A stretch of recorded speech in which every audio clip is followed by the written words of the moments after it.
پاکستان نے سعودی عرب کے بارے بڑا فیصلہ کر لیا۔ پاکستان کی فوج اور حکومت سعودی عرب کے بارے ایک پیج پر آ گئے۔ سعودی عرب کو مشکل وقت سے کیسے نکالا جائے۔ محمد بن سلمان نے جنرل قمر جاوید باجوہ کو سعودی عرب میں بلا لیا۔ عمران خان کی جانب سے شاہ سلمان کے نام اہم پیغام جاری۔ سعودی عرب اور پاکستان نے مل کر کام کرنے کا اعلان کر دیا۔ سعودی عرب میں دہشت گردی سر اٹھانے لگی۔ حالات محمد بن سلمان کے ہاتھ سے نکل گئے۔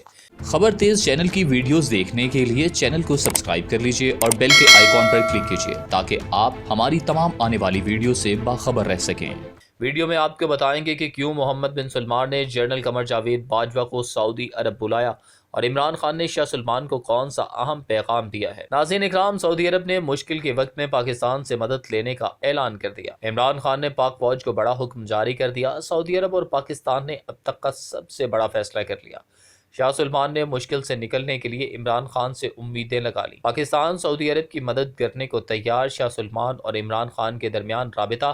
پاکستان نے محمد بن سلمان کی مشکل کو آسان کر دیا۔ سعودی عرب نے عمران خان کی بڑی شرط مان لی، اسی لیے پاکستان کے army chief general Qamar Javed Bajwa جلد سعودی عرب کا دورہ کریں گے۔ کیا فوج کے سربراہ پاکستان کی سعودی عرب سے رنجش کم کر سکیں گے؟ اسی پر آج کی ویڈیو میں تفصیل سے بات کریں گے۔ ناظرین اکرام، میڈیا رپورٹس کے مطابق پاکستان کے army chief general Qamar Javed Bajwa سعودی عرب اور پاکستان کے درمیان کشیدگی کم کرنے کے لیے ایک بار پھر ریاض جائیں۔ دونوں ممالک کے درمیان صورتحال اس وقت کشیدہ ہو گئی تھی جب پاکستانی وزیر خارجہ شاہ محمود قریشی نے 5 اگست کو مسئلہ کشمیر سے متعلق ایک ٹی وی انٹرویو میں سعودی عرب پر شدید تنقید کی۔ ناظرین اکرام، اگرچہ سعودی عرب نے پاکستانی وزیر خارجہ کے بیان پر باضابطہ طور پر کوئی رد عمل ظاہر نہیں کیا ہے، لیکن میڈیا کے مختلف اداروں میں پاکستان اور سعودی عرب کے درمیان کشیدگی کے بارے میں رپورٹیں شائع ہوئی تھیں۔ فوج کے شعبہ تعلقات عامہ نے کہا کہ گزشتہ دنوں army chief general Qamar Javed Bajwa سرکاری دورے پر سعودی عرب پہنچے تھے، جہاں انہوں نے chief of general staff Fayyadh bin Hamad Al Ruwaili اور commander joint forces lieutenant general Fahd bin Turki Al Saud سے ملاقات کی تھی، جس دوران ملٹری تعلقات اور تربیت پر بات چیت ہوئی تھی۔ دوستو، دفاعی تجزیہ نگار بریگیڈیئر ریٹائرڈ حامد سعید اختر نے بی بی سی سے بات کرتے ہوئے کہا کہ پاکستان اور سعودی عرب کے درمیان تعلقات میں جو وقتی طور پر سرد مہری آئی ہے، آرمی چیف کے دورہ سعودی عرب سے اس کو ختم کرنے میں بڑی حد تک مدد ملے گی۔ انہوں نے کہا کہ انہیں نہیں معلوم کہ وزیر خارجہ نے سعودی عرب کے بارے میں جو بیان دیا ہے وہ ان کی ذاتی رائے تھی یا ان کا بیان حکومتی پالیسی کی عکاسی کرتا ہے۔ اگر وزیر خارجہ کا بیان حکومتی پالیسی کا عکاس ہے تو پھر یہ بیان پاکستان کی خارجہ پالیسی میں ایک بہت بڑی تبدیلی ہے۔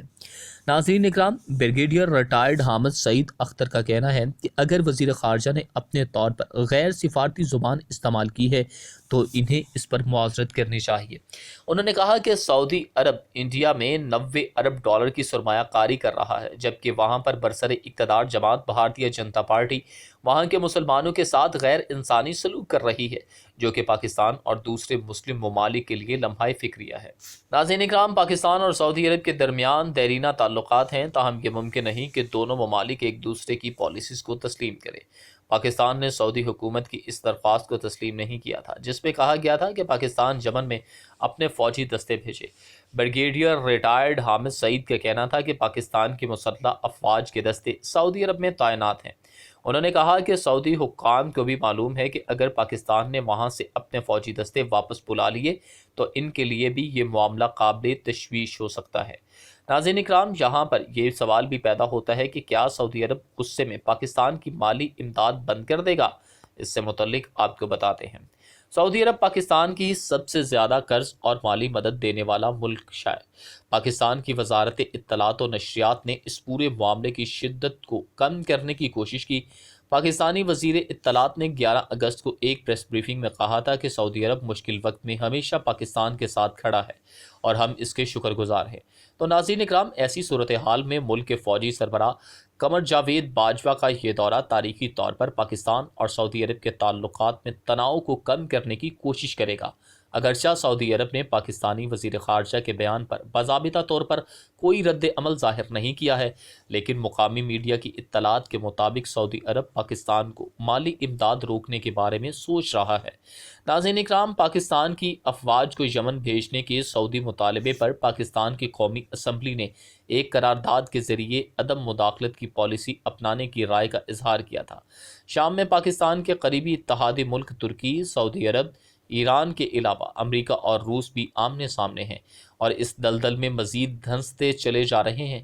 ایسی صورتحال میں فوج کے سابق سربراہ جنرل ریٹائرڈ راحیل شریف کو سعودی اتحاد کا سربراہ بنانے کے بعد بین الاقوامی امور کے ماہر ڈاکٹر حسن عسکری کا کہنا ہے کہ اس فیصلے کے بعد اب دیکھنا صرف یہ ہے کہ کس طرح سے پاکستان اپنی خارجہ پالیسی میں توازن برقرار رکھ پاتا ہے، کیونکہ ماضی میں بہت سارے مواقعوں پر پاکستان یہ توازن برقرار نہیں رکھ سکا۔ دوستو، سعودی عرب اور ایران کے درمیان فرقوں کی بنیاد پر اختلافات کی وجہ سے پاکستان میں ایک عرصے سے درپردہ جنگ یا پراکسی وار بھی دیکھنے میں آئی، جس میں حالیہ کچھ عرصے میں کمی ہوئی ہے، لیکن اب مشرق وسطیٰ میں بڑھتی کشیدگی اور پاکستان کے سعودی عرب کی جانب جھکاؤ کے نتیجے میں درپردہ جنگ کو دوبارہ سرگرم ہونے کے بارے میں خدشات پائے جاتے ہیں۔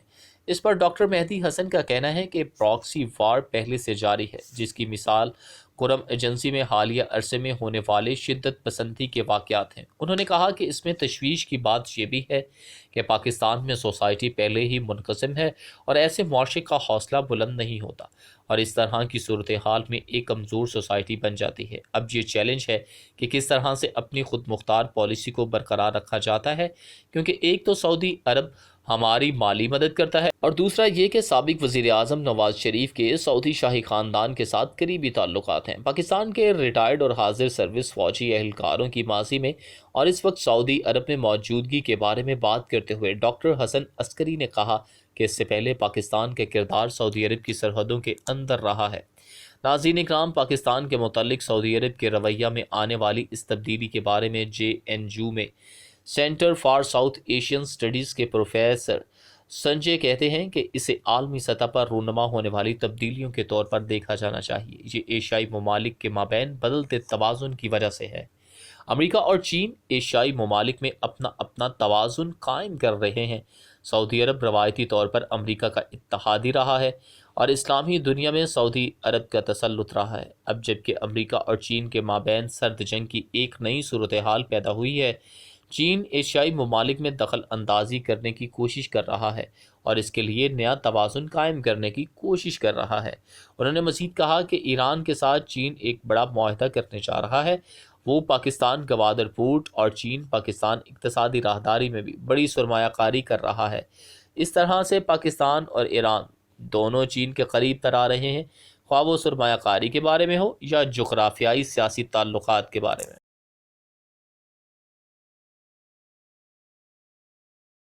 خبر تیز چینل کی ویڈیوز دیکھنے کے لیے چینل کو سبسکرائب کر لیجئے اور بیل کے آئیکن پر کلک کیجئے تاکہ آپ ہماری تمام آنے والی ویڈیو سے باخبر رہ سکیں۔